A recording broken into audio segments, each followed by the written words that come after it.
റഷ്യയ്ക്കൊപ്പം തന്നെ ഇന്ത്യയെയും സാമ്പത്തികമായി ഞെരുക്കാൻ തന്നെയാണ് ട്രംപിന്റെ നീക്കമെന്നാണ് മനസ്സിലാക്കാൻ സാധിക്കുന്നത്. റഷ്യയുമായി ഇന്ത്യക്കുള്ള വ്യാപാര അടുപ്പം കാരണം ഇന്ത്യക്കുമേൽ 25% ഇറക്കുമതി ചുങ്കമാണ് അമേരിക്ക ഇപ്പോൾ ചുമത്തിയിരിക്കുന്നത്. പ്രസിഡന്റ് ഡൊണാൾഡ് ട്രംപാണ് ഇക്കാര്യം പ്രഖ്യാപിച്ചിട്ടുള്ളത്. റഷ്യയിൽ നിന്ന് എണ്ണയും ആയുധങ്ങളും ഇന്ത്യ വാങ്ങുന്നത് ചൂണ്ടിക്കാട്ടിയാണ് ഈ അധിക തീരുവ എന്ന് പരസ്യമായി പ്രഖ്യാപിച്ചുകൊണ്ട് തന്നെയാണ് ട്രംപിന്റെ ഈ നടപടി എന്നതാണ് ഏറ്റവും ആശ്ചര്യകരമായ കാര്യം. അതിന് പ്രകാരം ഇന്ത്യയിൽ നിന്നുമുള്ള ചരക്കുകൾ അമേരിക്കയിൽ ഇറക്കുമതി ചെയ്യുമ്പോൾ ഇനി ചെലവ് കൂടുക തന്നെ ചെയ്യും. സത്യം പറഞ്ഞാൽ ഇത് ഇന്ത്യക്ക് വലിയ തിരിച്ചടിയാണെന്ന കാര്യത്തിൽ സംശയമില്ല. ഇത് മുൻകൂട്ടി കണ്ടു തന്നെ താരിഫ് കുറയ്ക്കണമെന്നാണ് ഇന്ത്യ പലപ്പോഴും ആവശ്യപ്പെട്ടിരുന്നത്. പക്ഷേ അമേരിക്ക അത് മുഖവിലയ്ക്ക് എടുത്തില്ല എന്ന് വേണം പറയാൻ. മറ്റെല്ലാ രാജ്യങ്ങളുടെ മേൽ ചുമത്തുന്ന പോലെ തന്നെ ഇന്ത്യയുടെ മേലും ഓഗസ്റ്റ് 1 മുതൽ പുതിയ താരിഫ് ആയിരിക്കുമെന്നാണ് ട്രംപിന്റെ തീരുമാനം എന്നാണ് അറിയാൻ കഴിയുന്നത്. യുക്രൈൻ യുദ്ധത്തിന്റെ പശ്ചാത്തലത്തിൽ പോലും റഷ്യയിൽ നിന്ന് എണ്ണയും ആയുധങ്ങളും ഇന്ത്യ വാങ്ങുന്നു എന്നതാണ് ട്രംപ് ഇന്ത്യക്ക് മേൽ കാണുന്ന പ്രധാന കുറ്റം. 25% താരിഫ് മാത്രമല്ല ഇന്ത്യക്കെതിരെ അമേരിക്ക ചുമത്തിയിട്ടുള്ളത്, റഷ്യയുമായി ഇടപാട് തുടരുന്നതിൽ അധിക പിഴയും ചുമത്തിയിട്ടുണ്ട്. ഇന്ത്യ അമേരിക്കയുടെ സൗഹൃദ രാജ്യമാണെങ്കിലും ഇരു രാജ്യങ്ങൾക്കുമിടയിലെ വ്യാപാരം വളരെ കുറവാണ് എന്ന് ട്രംപ് ട്രൂത്ത് സോഷ്യലിൽ കുറിക്കുകയുണ്ടായി.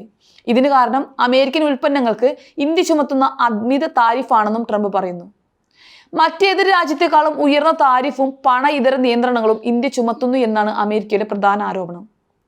ഇന്ത്യയും അമേരിക്കയും തമ്മിലുള്ള വ്യാപാര കരാറിന് അന്തിമ രൂപമായിട്ടില്ല എന്ന് കഴിഞ്ഞ ദിവസം ട്രംപ് മാധ്യമങ്ങളോട് പറഞ്ഞിരുന്നു. ഇന്ത്യക്കെതിരെ 25% താരിഫ് ചുമത്തുമെന്നും അദ്ദേഹം സൂചിപ്പിക്കുകയുണ്ടായി. അതേ നിരക്ക് തന്നെയാണ് ഇപ്പോൾ പ്രാബല്യത്തിൽ വന്നിരിക്കുന്നത് എന്നതാണ് ശ്രദ്ധേയമായ കാര്യം.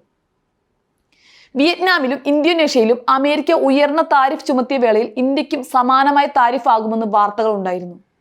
എന്നാൽ പിന്നീടാണ് ജപ്പാനും യൂറോപ്യൻ രാജ്യങ്ങൾക്കും 15% താരിഫ് അമേരിക്ക പ്രഖ്യാപിച്ചിട്ടുള്ളത്. ഇതോടെ ഇന്ത്യയെയും ഈ ഗണത്തിൽ ഉൾപ്പെടുത്തുമോ എന്ന ചോദ്യം ഉയർന്നിട്ടുണ്ട്.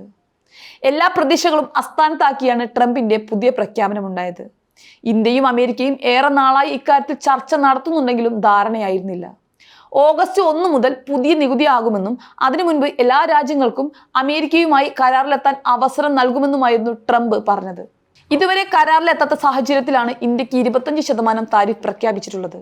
ട്രംപിന്റെ മറ്റൊരു ആവശ്യം ഇന്ത്യൻ വിപണിയിൽ അമേരിക്കയ്ക്ക് കൂടുതൽ അവസരങ്ങൾ വേണമെന്നതാണ്.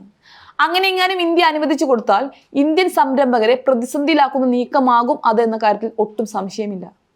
റഷ്യയുമായി ഇടപാട് തുടരുന്നതിനെതിരെ ചുമത്തിയ ഉപരോധവും ഓഗസ്റ്റ് 1 മുതൽ നിലവിൽ വരുമെന്ന് അമേരിക്ക അറിയിച്ചിട്ടുണ്ട്. അമേരിക്കയിലേക്ക് ഇന്ത്യ പ്രധാനമായും കയറ്റുമതി ചെയ്യുന്നത് മരുന്നുകൾ ഉൾപ്പെടെയുള്ള വസ്തുക്കളാണ്. ഇവയ്ക്ക് ഇനി അമേരിക്കയിൽ ചിലവേറുക തന്നെ ചെയ്യും. ഇത് മറ്റു രാജ്യങ്ങൾക്ക് അവസരം കിട്ടാൻ കാരണമാകുമെന്ന കാര്യം തീർച്ചയാണ്.